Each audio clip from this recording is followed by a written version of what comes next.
Selamat datang dalam perjalanan yang menakjubkan ke dalam dunia serangga, yang penuh misteri dan keajaiban. Dalam video ini, kita akan memperkenalkan kepada Anda salah satu serangga paling memukau di planet ini, yaitu mantis. Namun, mantis bukan hanya serangga biasa, mereka adalah pemburu ulung yang dikenal karena kecerdasan, keunikan perkawinannya dan keterampilan berburunya yang luar biasa, serta perannya dalam menjaga keseimbangan ekosistem. Jadi, siapkah Anda untuk merenungkan kehidupan rahasia serangga pemburu terhebat ini? Mari bersama-sama memahami mengapa mantis adalah makhluk yang menarik, mengagumkan, dan sangat penting untuk alam kita.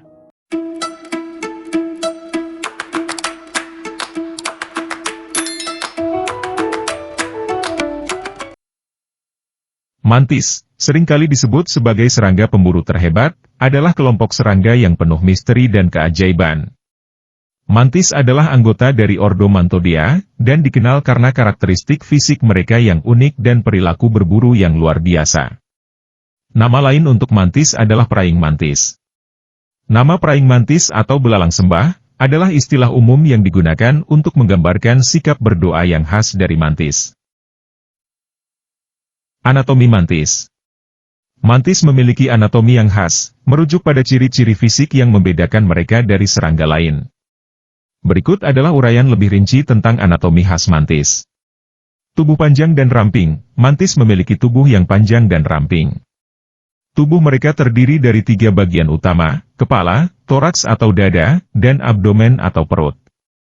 Tubuh panjang mereka memungkinkan mereka untuk bersembunyi di tumbuhan dan bersiap untuk menyerang mangsa mereka. Kepala mantis memiliki mata yang besar dan kompleks. Mata mereka seringkali berwarna coklat atau hijau dan memungkinkan mereka untuk melihat mangsa dan lingkungan mereka dengan baik. Mereka juga memiliki antena yang berguna dalam mendeteksi bau dan getaran. Kaki depan yang kuat. Salah satu ciri paling mencolok dari mantis adalah kaki depan mereka yang kuat dan panjang. Kaki ini biasanya dilengkapi dengan duri dan kait yang digunakan untuk menangkap dan memegang mangsa. Kaki depan ini menjadi senjata utama dalam berburu. Mantis dapat melipat kaki depan mereka seperti pedang yang siap untuk menyerang. Sayap dan selubung. Mantis memiliki sepasang sayap yang umumnya terlipat di atas tubuh mereka. Sayap ini membantu mereka berpindah tempat, meskipun mereka lebih mengandalkan kaki mereka untuk bergerak. Selubung pada sayap memberikan perlindungan ekstra dan seringkali memiliki pola warna yang membantu dalam mengecoh mangsa dan predator. Pergerakan dan mimikri. Anatomi mantis memungkinkan mereka untuk melakukan pergerakan yang sangat terkoordinasi. Mereka dapat bergantung dari cabang tumbuhan atau menyembunyikan diri di dedaunan, terkadang meniru lingkungan mereka untuk menghindari deteksi. Beberapa spesies bahkan menyerupai bunga atau daun sehingga sulit dikenali oleh mangsa maupun predator. Metode berburu. Metode berburu mantis adalah salah satu aspek yang sangat menarik dalam kehidupan serangga ini. Mantis adalah pemburu yang sangat efisien, dan metode berburu mereka mencakup sejumlah tahapan dan perilaku yang unik. Berikut adalah uraian lebih rinci tentang metode berburu mantis. 1. Penyamaran. Sebagian besar spesies mantis memiliki kemampuan untuk menyamar dalam lingkungan sekitar mereka. Mereka seringkali memiliki warna yang sesuai dengan daun atau cabang tempat mereka bersembunyi. Ini adalah strategi penting dalam berburu karena memungkinkan mereka untuk tidak terdeteksi oleh mangsa dan predator potensial. 2. Gerakan lambat dan hati-hati. Mantis dikenal dengan gerakan yang sangat lambat dan hati-hati saat berburu. Mereka dapat merayap mendekati mangsa mereka tanpa menimbulkan kecurigaan. Kecepatan gerakan yang lambat ini sangat penting dalam meminimalkan resiko ketahuan sebelum serangan. 3. Pemantauan mangsa. Mantis akan memantau mangsa mereka dengan seksama. Mata besar mereka memungkinkan mereka untuk melihat dengan jelas dan memperkirakan jarak ke mangsa. Mereka kadang-kadang akan mengecoh mangsa dengan gerakan lemah atau berkedip, menarik perhatian serangga lain. 4. Serangan cepat dan presisi. Saat mantis telah mendekati mangsa dengan cukup dekat, mereka meluncurkan serangan cepat menggunakan kaki depan mereka. Kaki depan yang dilengkapi dengan duri dan kait digunakan untuk menangkap dan memegang mangsa. Serangan mantis sangat presisi dan efisien, seringkali mengakhiri hidup mangsa dalam sekejap. Metode berburu mantis adalah contoh adaptasi evolusi yang memungkinkan mereka menjadi predator yang sangat sukses. Dengan kombinasi dari penyamaran, gerakan hati-hati, dan serangan cepat yang presisi, mereka telah mengembangkan strategi berburu yang memungkinkan mereka untuk mencari makanan dan bertahan hidup dalam berbagai lingkungan alam. Mimikri dan perlindungan. Mimikri dan perlindungan adalah dua aspek penting dalam kehidupan mantis, yang berkaitan dengan bagaimana serangga ini berinteraksi dengan lingkungan sekitarnya dan bertahan dari predator, serta mangsa potensial. Berikut adalah uraian lebih rinci tentang kedua konsep ini. Mimikri. 1. Mimikri warna. Banyak spesies mantis memiliki warna tubuh yang sesuai dengan lingkungan sekitar mereka. Ini memungkinkan mereka untuk meniru daun, ranting, atau bunga sehingga sulit dikenali oleh mangsa maupun predator. Contohnya, mantis hijau mungkin akan menyerupai daun hijau, sementara mantis coklat akan tampak seperti batang kayu atau cabang. 2. Mimikri bentuk. Selain warna, beberapa mantis juga meniru bentuk dan struktur lingkungan mereka. Misalnya, beberapa spesies mantis memiliki tonjolan atau bentuk tubuh yang mirip dengan bunga atau daun yang mereka tempati. Mereka bahkan bisa bergerak dengan sangat perlahan dan meniru angin yang menggerakkan dedaunan, membuatnya lebih sulit bagi mangsa untuk mendeteksi mereka. Perlindungan. 1. Duri dan spikul. Selain memiliki tubuh yang mirip dengan lingkungan sekitar, mantis seringkali memiliki duri atau spikul kecil di tubuh mereka yang digunakan sebagai perlindungan.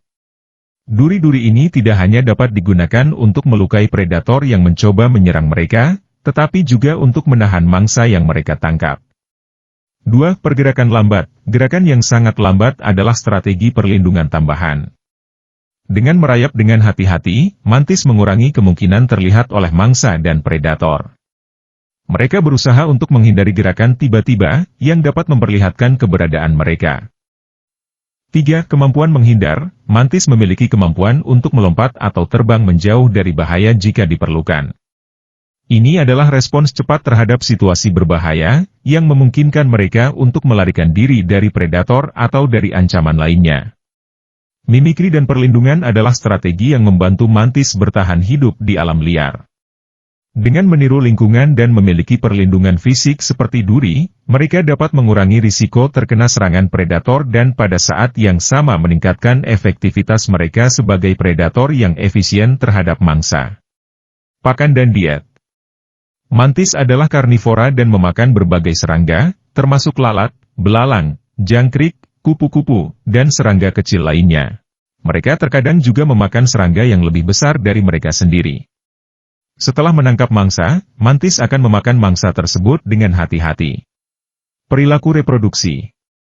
Perilaku reproduksi mantis merujuk pada tindakan dan interaksi antara mantis betina dan jantan selama proses kawin dan reproduksi mereka. Perilaku reproduksi mantis memiliki beberapa aspek yang unik dan menarik. Berikut adalah uraian lebih rinci tentang perilaku reproduksi mantis.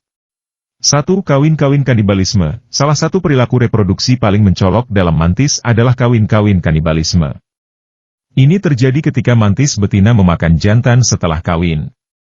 Meskipun tampak kontradiktif dengan tujuan reproduksi, ini adalah fenomena umum dalam beberapa spesies mantis. Kawin-kawin kanibalisme mungkin terjadi karena makanan dari jantan memberikan nutrisi tambahan kepada betina yang diperlukan untuk mempersiapkan diri dalam bertelur. Selain itu, makanan jantan juga dapat membantu memastikan bahwa sperma jantan akan digunakan dalam pembuahan. 2. Pemanjangan waktu kebuntingan. Setelah kawin, betina mantis biasanya akan memperpanjang waktu kebuntingan mereka dengan memperlambat perkembangan telur dalam tubuh mereka. Ini memungkinkan mereka untuk melepaskan telur dalam kondisi yang lebih baik sesuai dengan perubahan musim atau lingkungan. Dalam beberapa spesies, betina dapat memegang telur di perut mereka selama beberapa minggu atau bahkan berbulan-bulan sebelum meletakkannya. 3. Oviposisi. Setelah masa kebuntingan yang diperpanjang, betina akan meletakkan telur dalam wadah yang cocok di lingkungan sekitarnya, seperti daun atau cabang. Telur mantis seringkali disusun dalam struktur berbentuk kapsul yang keras dan tahan lama yang melindungi telur dari lingkungan dan predasi. 4. Peran jantan. Meskipun kawin-kawin kanibalisme seringkali menjadi akhir tragis bagi jantan mantis, peran mereka dalam reproduksi adalah penting. Mereka harus menemukan betina, meyakinkannya untuk menerima mereka sebagai pasangan kawin, dan mengirimkan sperma. Sperma yang dikirim oleh jantan digunakan untuk pembuahan telur betina. 5. Kompetisi antar jantan. Dalam beberapa spesies mantis, terutama di mana jantan lebih jarang ditemukan daripada betina, kompetisi antar jantan dapat menjadi agresif. Jantan mungkin akan berkompetisi untuk mendekati betina dan menunjukkan perilaku agresif terhadap sesama jantan dalam upaya untuk menjadi pasangan kawin. Perilaku reproduksi mantis mencerminkan berbagai strategi dan adaptasi yang berkaitan dengan kelangsungan hidup dan reproduksi spesies ini. Meskipun kawin-kawin kanibalisme tampak aneh, itu adalah contoh dari bagaimana serangga ini telah mengembangkan perilaku yang unik untuk memaksimalkan kesuksesan reproduktif mereka. Itulah akhir dari perjalanan kita ke dalam dunia yang luar biasa dari mantis, serangga pemburu terhebat. Saya harap Anda mendapatkan pemahaman yang lebih dalam tentang kehidupan rahasia mereka. Untuk terus mendapatkan informasi menarik tentang keunikan alam dan makhluk-makhluknya, serta untuk tidak ketinggalan video-video seru berikutnya, jangan lupa untuk berlangganan channel kami. Tekan tombol subscribe di bawah video ini dan nyalakan pemberitahuan agar Anda selalu tahu kapan video baru kami akan dirilis. Sampai jumpa di petualangan berikutnya dan teruslah menjelajahi kehidupan rahasia di sekitar kita. Terima kasih banyak dan sampai jumpa.